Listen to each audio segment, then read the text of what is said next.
eu tive que falar a verdade. Só que eu não sei dizer não. E por isso eu quero conversar contigo. Não é uma palavra de bastante força. E muita gente parece que aboliu essa palavra, inclusive o idiota aqui, do vocabulário. Porque como é que eu vou dizer na medida certa isso? Me ajuda. E tanta gente está nos vendo agora. O primeiro passo é a gente entender que o não é a negativa de algo, é sim um direcionamento para um caminho. Quando eu coloco um cinto de segurança, se eu pensar que eu estou me restringindo à liberdade, eu vejo aquilo como um sacrifício, uma coisa ruim, uma perda. Eu fico no mimimi e não faço. Mas quando eu vejo que é um sacro ofício, uma ação sagrada de preservar a vida, eu entendo aquela restrição como um cuidado. Então, quando um pai diz um não para um filho, ele está edificando a educação. Edificar vem de um edifício, de uma formação que vai se construindo.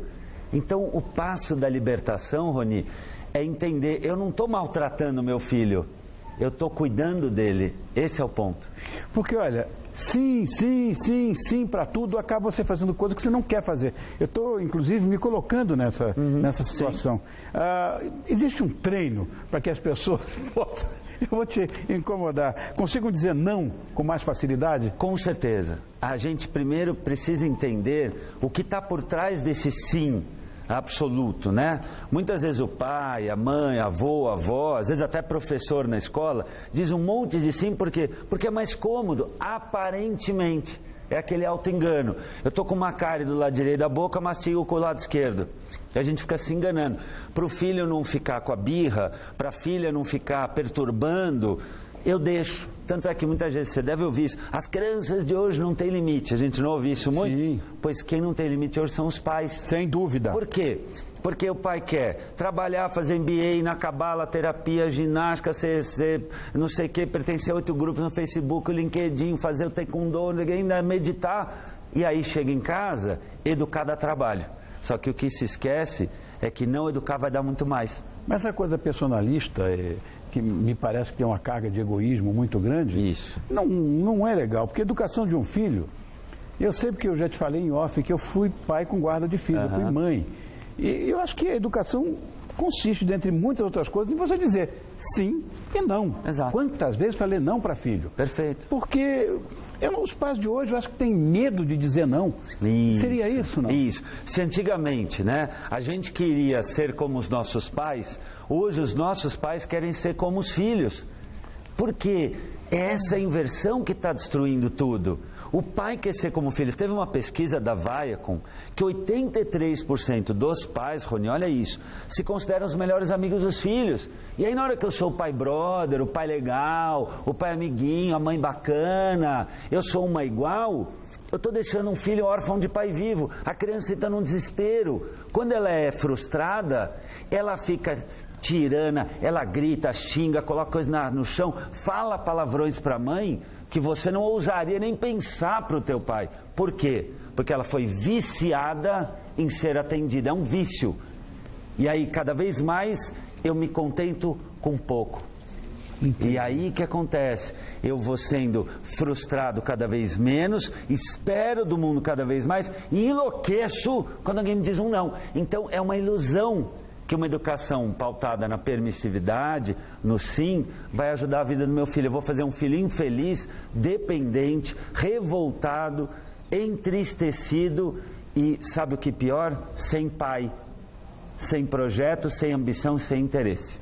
Léo, eu vou dizer uma coisa, não é nem um pouco desarrazoado o que você está falando. Eu tenho essa experiência vivencial. E eu sinto que é exatamente isso. Quer dizer, eu não sou nenhum psicoterapeuta nem nada. Você tem a experiência da vida, Rony? Você tem uma família formada? Eu tenho, sei lá, o experimento vivencial sim, mesmo, sim. Né? E é isso aí que você falou. É exatamente isso. Onde é que fica a autoridade? Então, é a gente parar de ficar buscando, sabe, Rony, o caminho do fácil, o caminho do atalho. A gente está com uma geração de pais hoje, bananas, sabe, que se humilham, que se endividam para quê? Eu vejo isso no meu consultório. O pai às vezes quer comprar uma camisa nova, não tem. Mas aí filha tem o iPhone 6, a outra filha vai para academia de não sei quantos R$1.000, a outra faz não sei o que, não sei o que lá, não sei o que lá. Outro dia no consultório o pai falou assim, mas eu não sei como é que eu faço que minha filha não sai do videogame, não sai do WhatsApp 2 da manhã, e aí eu acho que está com distúrbio de atenção. Está com distúrbio de pai. Porque aí eu perguntei para ele, o que o teu pai fazia para você desligar o videogame? Você também jogou Atari, telejogo? Sim, Atari, eu era mais pobre, eu tinha telejogo, mas eu já tinha videogame, já tinha as coisas, gibi que fosse. Eu também não queria desligar o videogame. O que teu pai fazia? O que meu pai fazia? Colocava a mão lá no batente, falava, Leonardo, eu desligava. Acabou. E se eu não desligava, ele não tinha medo de ser homem, de ser adulto, de ser um líder e falar assim, tirou, e um mês para conquistar de novo. Por isso que você virou gente. Por isso que eu virei gente, porque teve um pai que não vivia em campanha eleitoral. O pai e a mãe têm que se livrar dessa culpa maluca que está enlouquecendo as crianças. As crianças estão hoje mais deprimidas, mais ansiosas, mais tristes, menos dedicadas ao estudo e mais, sabe o quê? Com medo da vida. 900 mil, Rony, 900 mil jovens entram numa faculdade qualquer na hora do vestibular e desistem. Sabe por quê? Porque o menino quer uma faculdade A, só que para não se frustrar ele vai no mais fácil. Ele quer a carreira A, mas aí não dá para tirar essa nota no Enem, para não ficar mais um ano. O que ele faz? Eu entro na nota que dá. E aí é um jovem sem projeto, sem ambição e sem interesse, porque foi mimado, foi educado a não buscar, não criou musculatura.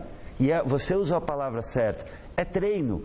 O cérebro se desenvolve por treino. Você sabia que 3 meses jogando malabarismo, a córtex, a parte do cérebro motora, desenvolve e fica mais gordinha.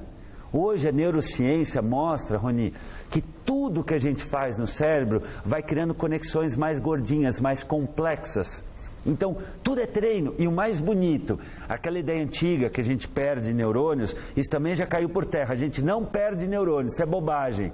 A gente, o que acontece? Por um padrão de uma sociedade que hipervaloriza o novo, o consumismo, coloca os idosos, que são a sede da sabedoria da sociedade, de escanteio, criando uma ideia de que o novo que é bom.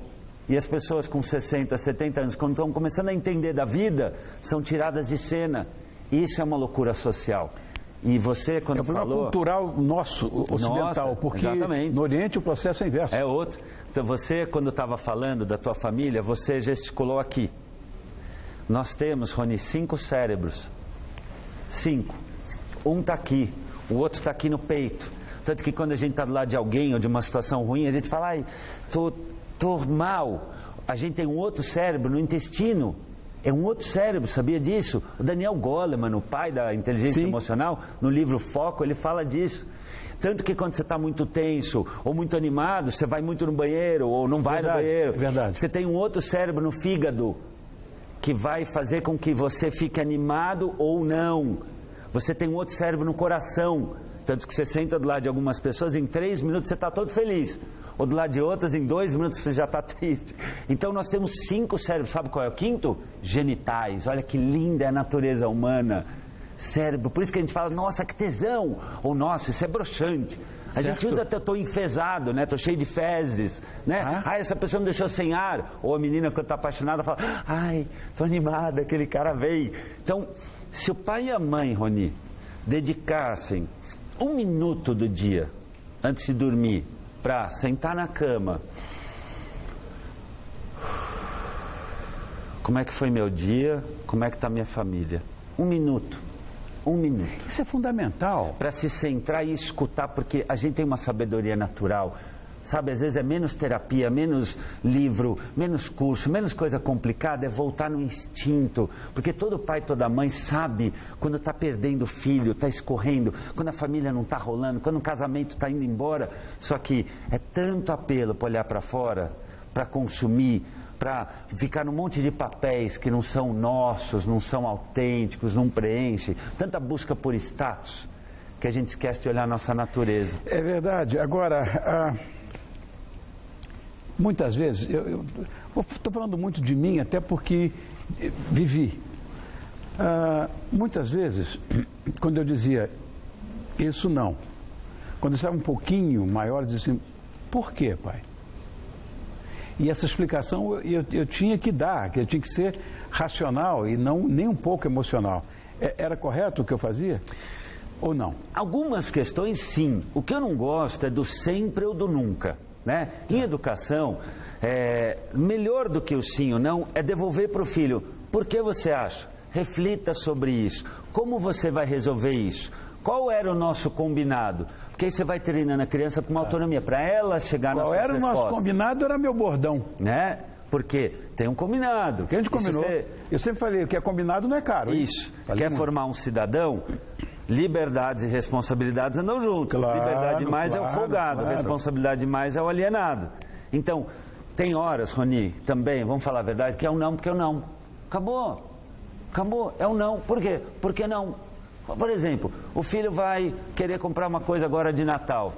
O pai tem que se dar o direito de falar, primeiro, eu posso comprar, eu quero comprar, é a hora, o filho merece, e mais, eu quero comprar. Porque, sabe o que o pai tem que dar para um filho e uma mãe? Afeto, segurança, uma escola e alimento. O resto é privilégio. Privilégio se conquista. E muitos pais trocam a presença, que hoje não existe, pelo presente. Isso é um engano. Essa bobagem que, o tempo de qualidade, isso é mentira. Isso é uma mentira.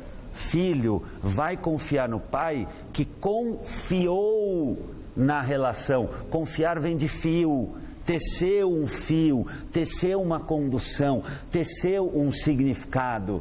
Que na prática diz, você é importante para mim. É quem monta uma árvore junto, vai fazer a ceia, pode comprar uma cozinha junto, pode lavar um carro, aprende, olha a oportunidade que a gente tem. Eu não errei, então, eu não errei, Léo, fico contente. Não, mas porque você tem a sabedoria natural e você tem a escola da vida, Roni. E você, assim como eu, ainda tivemos a sorte de ter pai e mãe que eram homens, eram mulheres e não viviam para agradar o filho. Não tem que ficar agradando o filho. Tem que educar um filho. O agradar ou não é de como ele lida com a vida. Tanto que tem gente que tem uma vida maravilhosa, é infeliz. Tem gente que tem uma vida super difícil e é hiper feliz. A felicidade está no meu olhar. É isso. Meu pai me disse uma vez o seguinte, essas coisas todas que eventualmente você sonha, elas são conquistáveis. Isso. Conquiste. Isso. Falou isso a vida inteira. É isso. Por exemplo, agora a gente está no verão, São Paulo, não tem água. De repente, em vez de mandar lavar o carro num lugar que não é para lavar porque não tem poço, pega meio balde. Vai lavar o carro junto com o filho, porque quando é que o filho vai conversar? A hora que você está descascando laranja junto. Sabe quando eu lembro do meu pai? Claro. Quando a gente ficava descascando laranja junto, quando ia levar o cachorro passear, quando ia lavar o carro, quando a gente andava fazer a feira junto, ele ficava lá batendo papo com o feirante, me ensinando a negociar. O que você lembra dos seus pais? Os momentos, as experiências, os presentes. Claro. Vale nada. E hoje os pais estão perdendo, inclusive, esse posto. Exato. De paz, né? Exato. Então, sei lá, a autoridade vai embora, como eu te falei. É, porque a vida do adulto hoje está muito chata. Tá? Muita gente não gosta de trabalhar onde trabalha. Acreditou-se nessa ideia de que a gente pode tudo. Né? O Facebook, as redes sociais nos trouxeram a ilusão de que a gente pode estar em todos os lugares ao mesmo tempo. E a felicidade é sempre comparativa. Tanto que tem aquela brincadeira, né, do cara que queria um aumento, foi lá pro chefe, falou, chefe, dá para ter aumento? Não. Semana seguinte, dá para ter aumento? Não. Na outra semana, dá para ter aumento? Não. Aí na quinta semana eu falei, chefe, dá para ter aumento? Não, então dá para diminuir o salário do meu colega. Porque felicidade é comparativa. Claro. E aí, nas redes sociais, todo mundo vê só alegria, gente bonita, maquiada, maravilhosa.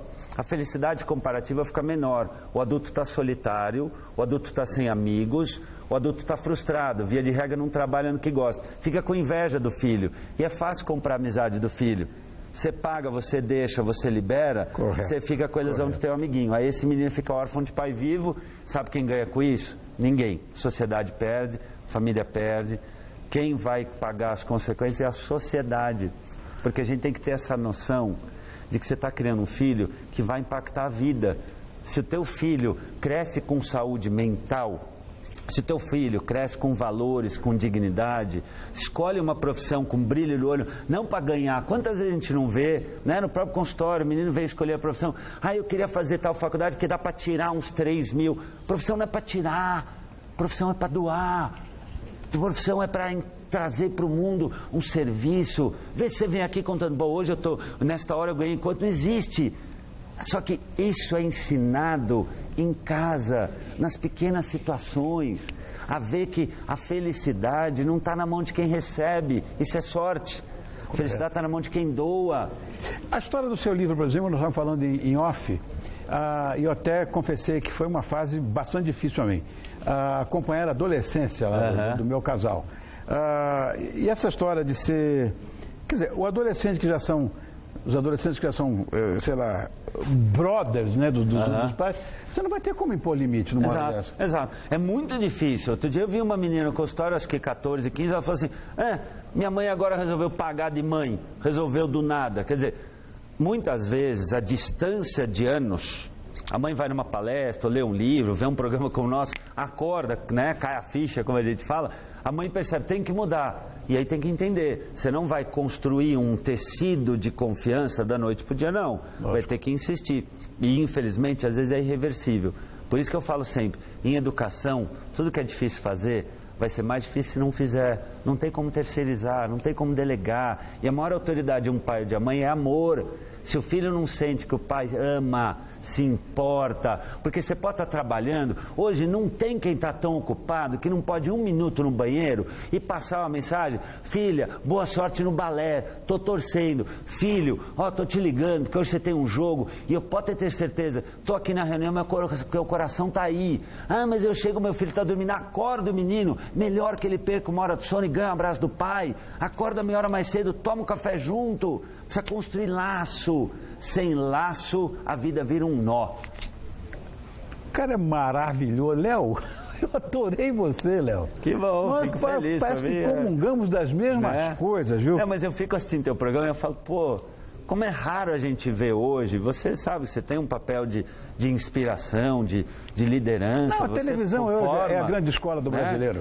E você, eu estava falando, você é um refresco hoje na televisão, porque a gente olha, a gente vê um homem seguro, calmo, que fala de família, que fala da sua mulher, que fala de amor e que tem o eixo em si, nunca se colocando como perfeito, mas sem medo de assumir dúvidas e dilemas.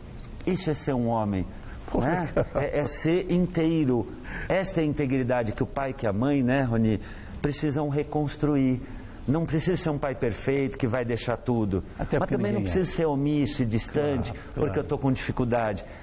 Tem uma história da Cabala que fala assim, diante das dificuldades, a gente não tem que pensar o que a gente quer da vida, a gente tem que pensar o que a vida quer de nós. Então, se a família está desandando, é como um arco e flecha, eu puxo para o meu coração, o que a vida quer de mim? Não é o meu filho não me ouve, não é minha esposa está dizendo, é o meu filho não me ouve. O que eu preciso fazer de diferente para que as setas da minha vida toquem no alvo, que é paz, serenidade, orgulho, para dormir bem.